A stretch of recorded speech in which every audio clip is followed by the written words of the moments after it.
I know I'm a little late to the game, but it's week 18 and these teams still need ranked, so let's go ahead and dive into me and David's combined week 18 power rankings. Alright, kicking things off here at the number 10 spot. This was a tough spot to fill. There were a lot of teams that were right on the fringe. You know, the Pittsburgh Steelers could have taken this spot because they've been up and down. The Denver Broncos could have. The Atlanta Falcons have been looking incredible as of late.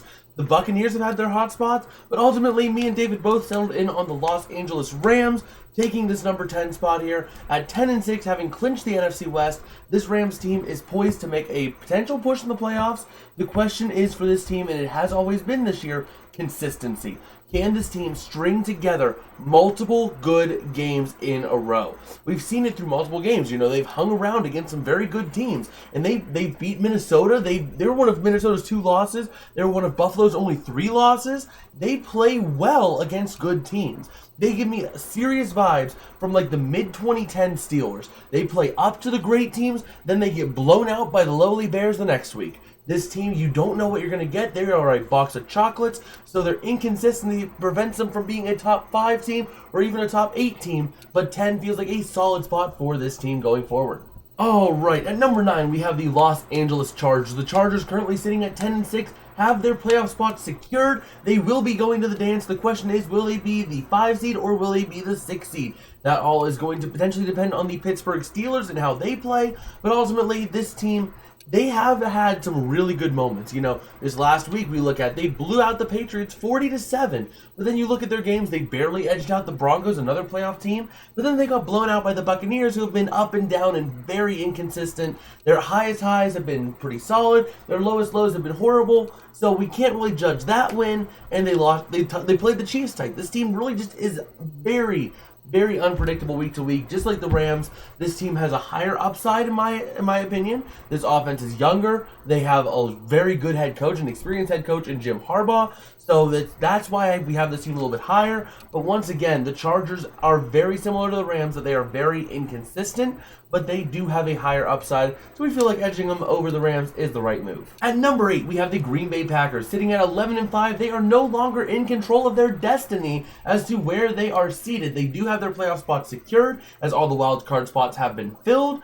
But the question is, will they be the 6 seed going to likely the Rams, or will they be the 7 seed going to, you know, Philadelphia? That is the question. It's going to be determined by how Washington plays and if they beat Dallas. But either way, the Packers, they've been in a bit of a skid. They have been struggling as of late. We have them in the top 10 surely because they are still a very dangerous team. They have played very well against some very quality opponents. We've seen them play the Vikings well. I mean, they almost came back on the Vikings.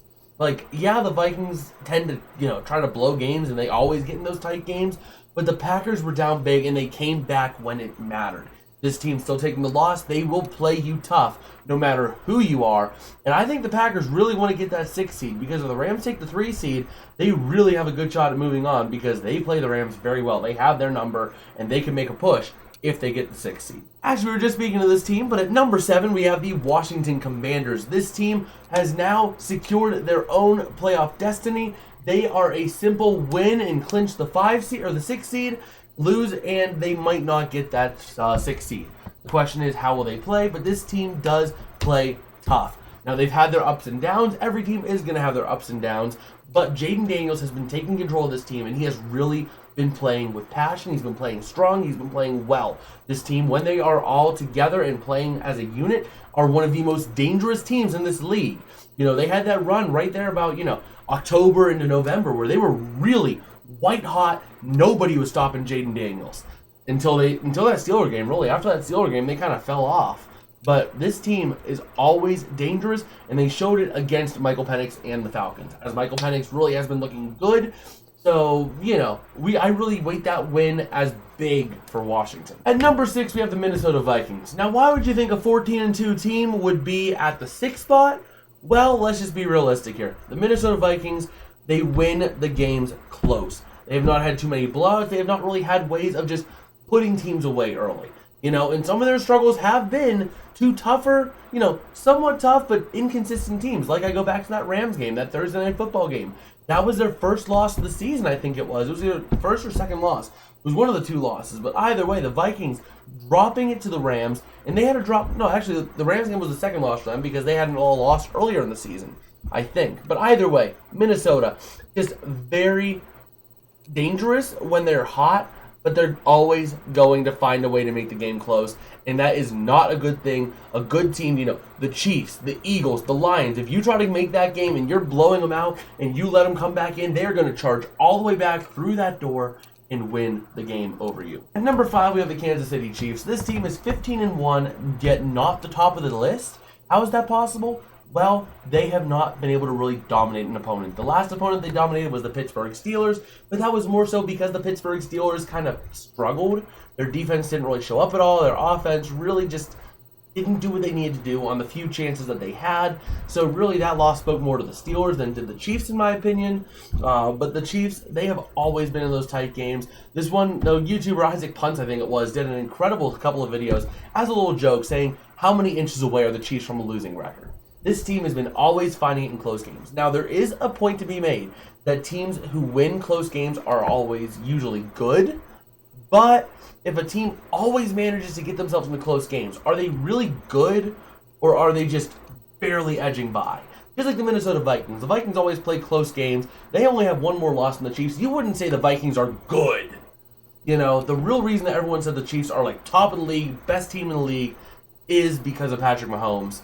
And I just don't see it with the Chiefs. They have the threat to be dangerous, but I just don't see them as being consistent enough to be able to put teams away when it counts. So at number 4, we have the Baltimore Ravens. This team would have been higher if it wouldn't have been for the teams above them and how they performed this week. The Ravens have really been the definition of getting hot at the right time. Their defense is going, their offense is going, all cylinders are firing. This team is clicking. There were times in the season where they had a couple of struggles, a little bit of struggles over a couple weeks, especially within the division. But overall, this team is starting to click at the right time. If I'm anyone in this league, I do not want to be playing the Baltimore Ravens because that is a scary, scary, scary game right now. The Ravens are doing everything they can to secure that AFC North and to basically put everyone else away. This team is going to be dangerous at home, and that's only going to make them even scarier when you're going to Baltimore to play the Ravens. At number 3, we have the Philadelphia Eagles. This team managing to absolutely dominate this week using a combination of quarterback of Kenny Pickett and his kid named McKee. Like, you're dominating teams with your second and third string quarterbacks. That is how self-sufficient this Eagles team is. And anyone just about in the league can slot into that Eagles quarterback spot, and that team will win. And they will win big. This team, there was a lot of trouble earlier in the season, a lot of turmoil. People weren't sure. I wasn't sold on the Eagles really until the last 3-4 weeks, because this team has shown at times that they don't really play up to their potential. There was turmoil between A.J. Brown and the receiving corps and Jalen Hurts because of the offensive balance, or imbalance, I should say. And really, this team has had their struggles throughout the year, but through that, they have managed to fight and win and thrive. They had a loss to Washington, but before that, they had their last loss in week 2 when they were 0-2. This team is really clicking and jiving at the right time. And I think that loss against Washington is a blessing for them because it's tough to win all the way from week 2 or week 3 all the way through the Super Bowl. So that could very well make this team dangerous and even more dangerous going into the playoffs.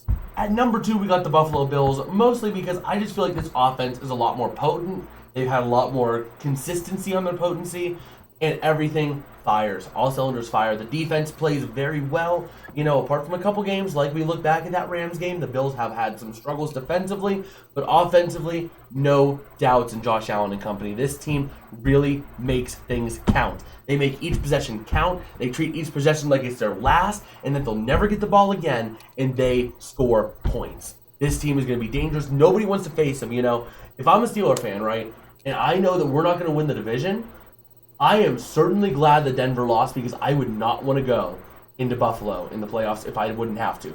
Because Buffalo is a scary team right now, and Buffalo at home is even scarier of a thought because of the Bills Mafia and just how much of a crazy home field advantage they have, especially given the way that things are going to be shaping out as we move into, I've seen some stuff looking at the weather that there's going to be potential big snow coming that wild card weekend potentially.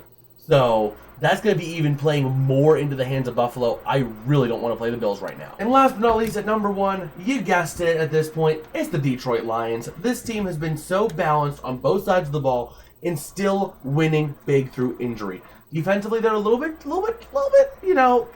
uneasy at times, giving up 34 to the Niners this year. Not really what you want to do, and especially having to play the Niners from behind for 3 quarters. But overall, this team has found ways to win. It hasn't always been pretty, but they have found ways to do it. This team is playing really well, and they are overcoming these injuries in an incredible fashion. Detroit really is one of those scary teams right now, but the question is, will they be playing at home? We don't know. Because for the first time in NFL history, we are looking at having a 14-win team not be the top seed in their conference. So that's going to be a fun thing to see how it plays out.